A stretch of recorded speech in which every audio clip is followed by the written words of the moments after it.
Josh, have fun now. Come. Take your phone, bro. Give me my phone, bro. Give me my phone, bro. I ain't like bet. Look, more bet. One back phone. Give me my phone, bro. My shine for sale. Give me my phone, bro. Why get back? Oh, yeah, pẹ̀lẹ́, yeah. Me, she bet him. Oh, yeah, pẹ̀lẹ́, me, oh, Jẹ epo again. Tí èèyàn bá torí epo jẹ iṣu, èèyàn á torí iṣu jẹ epo. Tí èèyàn bá torí epo jẹ iṣu, èèyàn á torí iṣu jẹ epo. Oh, yeah, you can do it now.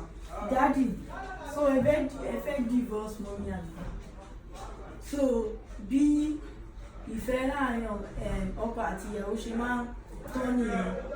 Tí ẹ bá ti ẹ̀rọ ti mọ́mì, ẹ̀rọ ṣé ẹ̀rọ ti tèmi ni. Àwọn Yorùbá ní pé tí ẹ bá torí iṣu jẹ epo, èèyàn torí epo jẹ iṣu. So, no, let me sorry for the past 2 months. Yeah.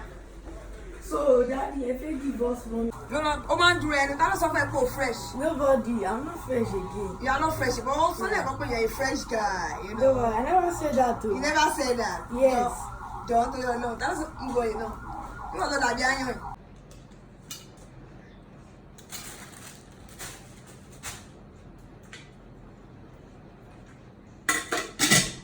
Oh, German.